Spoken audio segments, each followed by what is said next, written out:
Hello, everyone, and welcome to another episode of the Wise Decision Maker Show, where we help you make the wisest and most profitable decisions.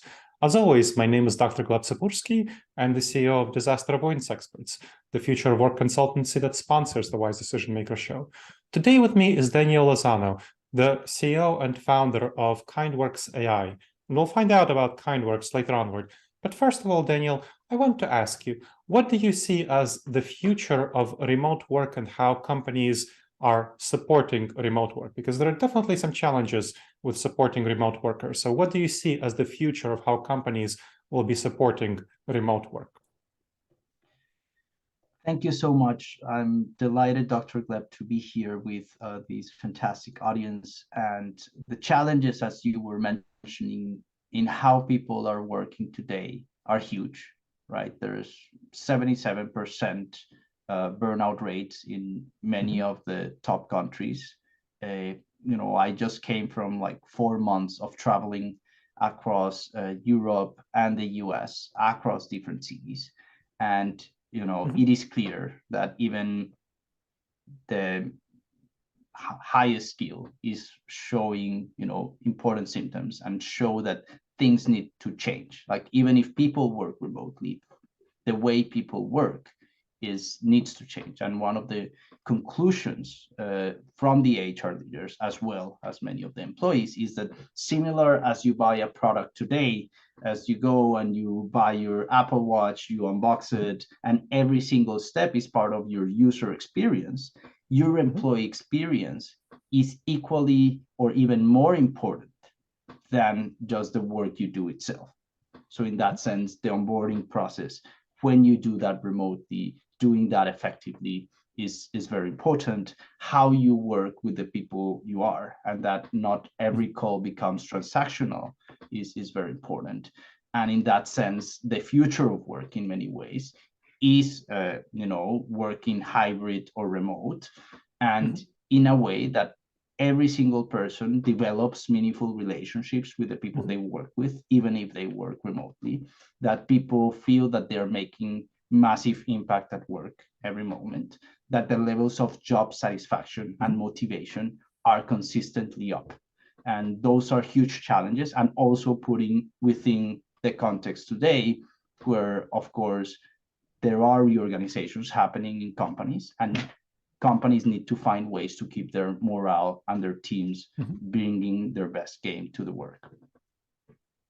Now, some companies might hear you say that and say, well, why do we need to do remote work? Maybe we should just bring everyone back to the office and do things the way we've always done. So what would you say to those leaders to tell them that there are some good reasons to do remote work, hybrid work, or do you think that there aren't any good reasons? So within these 4 months, what we found is that the top talent and the people that can deliver incredible outcomes have many choices, and of course, yes, thanks to, the softening in the economy and other things, perhaps, in some areas, things have softened up, but particularly in the top talent that you need to do and the critical things to achieve incredible results, that's still very tight. That's still very competitive. And in that sense, if you want to retain your top people, if you want to attract the top people, if you want to be able to have an environment with outstanding results, there's no other way to do it than offering, a great work experience. A great work experience can mean, for some companies and for some industries, can mean flexibility. A great work experience can mean that even if you work in person, that you're developing meaningful experiences, that every person feels a sense of agency, and that you have a culture where every person can bring their best selves. In my perspective, what I've seen across the world and with top level C-level executives is that hybrid seems to be kind of the most common approach. But of course, things change by industry, team size, and other things. And I think it's not that you're not going to achieve results being hybrid, you're not going to achieve results being fully in person, unless you have a culture where every person has the ability to thrive and has the motivation and the impact that leads them to bring outstanding results. Mhm. Yes, I've helped 21 companies transition to hybrid. And one of the things that links to what you're saying about employee experience is that a lot of companies, a lot of leaders, especially I see middle managers having challenges with this. They have challenges in that they want to shoehorn office-centric methods of managing employees into hybrid work, into remote work. And that just doesn't work very well because the employee experience in a hybrid setting and in a remote setting is tangibly different. You need to be much more intentional, not just go on autopilot in order to manage employee experience as well and have the best outcomes.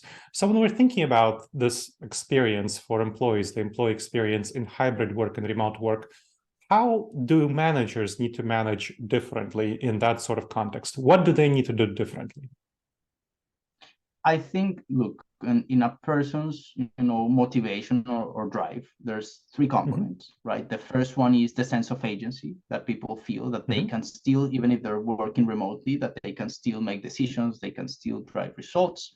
The second one is the meaningful relationships, that people feel that they're developing meaningful relationships with the people they work with, and that it's not something that is completely transactional. And the third one is that people feel a consistent sense of purpose, right? That what they're doing in work makes the world a better place.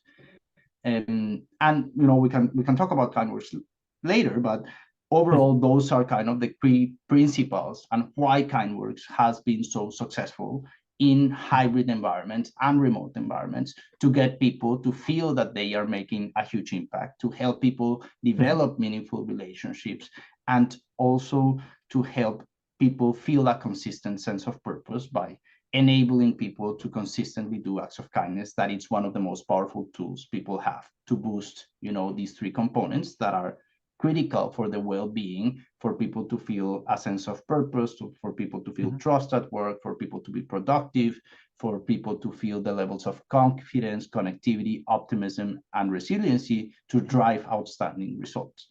And that's actually how our company internally in KindWorks operate. Our team has never met each other. And it's the results are incredible. We work with the most demanding and high-performing organizations in the world. And I haven't received a single complaint from our customers, but more requests for expansions and increasing the impact that we're having with them. So tell me a little bit more about how you created the company. What was the impetus behind that? And tell me a little bit more about your entrepreneurial journey and where KindWorks is right now. So, 5 years ago, before the pandemic, many of the things, I was in a very difficult situation because, I work for an incredible company called Cisco. I was working in the US office. There's this famous H-1B lottery system that I didn't get, the lottery. And fortunately, we've had some successes and good launches with Cisco. And in that sense, Cisco was, when I didn't get the lottery, Cisco was graceful enough to relocate me to London. So then I left, a storage room in San Francisco with all the things, the plan to go back at some point.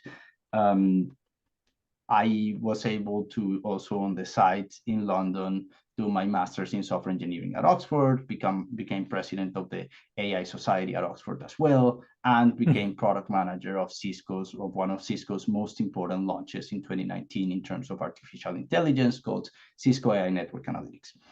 And at that point, we executed the launch with Cisco. It was fantastic. At some point, we got too many customers. And at that point, of course, leadership asked, is like, we need all our product managers to be in headquarters.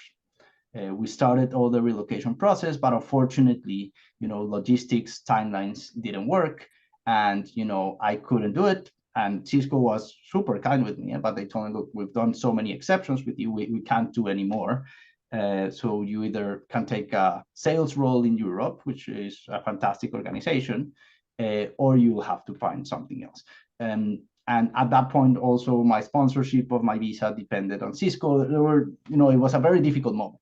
I had a team that I loved, but a lot of uncertainty ahead of myself. And I actually had to fly to San Francisco, to empty the storage room that I had because there was no return on the initial plan. So I was taking out things from the storage room, and I found this bottle of wine that I went and gave to the security guard, this very nice gentleman that smiled to me at the beginning.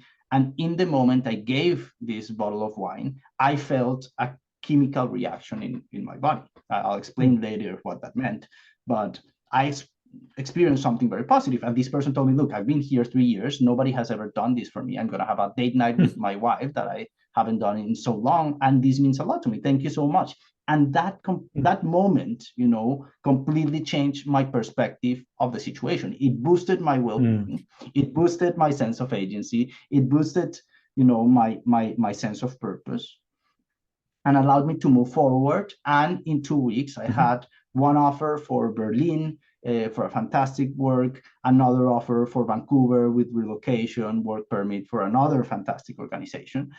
I signed the offer for Vancouver, but then I said, wait a minute, there's something very powerful that I experienced here that I haven't been able to understand. And I started to dive deep into the research to talk with experts on these topics.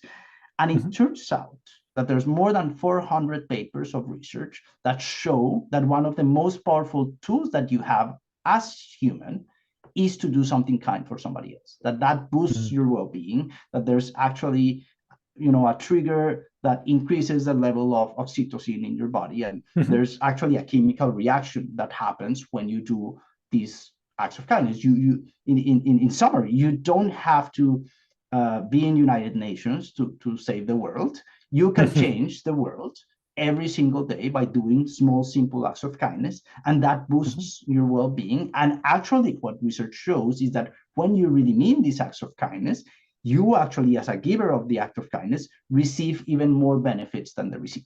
And there's even more experiments. There's another experiment with a professor from UBC and Harvard getting together. They gave even some funds to some people, and the people that went and spent that money on somebody else instead of themselves actually received a higher level of benefit of those experiments. And there's, I could go on and on. Sure. And at that moment, I was president of the AI Society at Oxford. And, I was always thinking, and I was seeing so many use cases of AI, and I was like questioning myself, like, do these use cases that I'm seeing all across the world really help humans, or just help the dollar sign? But why can't we use technology and AI to help humans? And that's when, things connected from that experience. And it's like, using AI to extend the human ability to do kindness is one of the most powerful things that you can do. And actually, a solution to the root cause of the most important problems that are happening right now at the workplace, where you have huge number of people not being able to deliver. It's not that they don't want to, but people are just not capable of delivering to their full capacity because of burnout, because we've been in very challenging years. Many of the things that can be resolved by getting people to do kindness at scale, and with our platform that includes a conversational agent that connects with every employee on the channels they already use, such as Slack or WhatsApp, and bringing a specific acts of kindness that people can do that just take a matter of seconds. And in that way, people start to, because what research shows is that doing kindness is like a muscle, and the more you do it, the better you feel. And that becomes that virtuous cycle that changes you internally, but at the same time, when you do it for a whole office, it changes the whole culture and work environment and brings an environment where everybody can create outstanding results. And that's what we do as a company. It came from me experiencing the product before it existed, and then creating, a full team that has been outstanding, that uses our product. We use our product that is fully remote and has created outstanding results at the highest stakes that I've seen for some of the early stage startups. Oh, that's excellent. And I can very well see how that would be especially helpful for hybrid and remote teams, because they're not interacting as much in the office in person, hybrid teams and remote teams not at all. So that seems very helpful. Now, as we wrap up, are there any other things about KindWorks.AI or hybrid and remote work that we haven't yet discussed that you want to share with our audience before we finish up? Yes, that many of these things are things that people already do in some extent. It's just you get lost into the day-to-day, right? There's always, urgent and important things. You're always trying to put off the fire. And it's easy to miss these ones. And what happens is that the human mind underestimates the impact that you can have in others, even doing very small, simple things. And at the same time, the human mind overestimates how awkward it's going to feel, how much effort it's going to take, right? How much time it's going to take. And that's where, our product in some way comes and aligns, those factors for people to just be able to do it on a very fluent and frequent way, and be able to practice their kindness in a way that's healthy for them and transforms their overall work environments. Excellent. Thank you. That was very helpful. And I can very well imagine where KindWorks can be quite helpful for hybrid remote teams. Okay. Thank you for sharing that, Daniel. And thank you to the audience for checking out another episode of the Wise Decision Maker Show. I hope you subscribe to whatever channel you check this out, and it would be a kindness if you leave a review. It would help other people discover the show. It would help us improve the show. Always want to help us do that. Now, I look forward to seeing you in the next episode of the Wise Decision Maker Show. In the meantime, the wisest and most profitable decisions to you, my friends.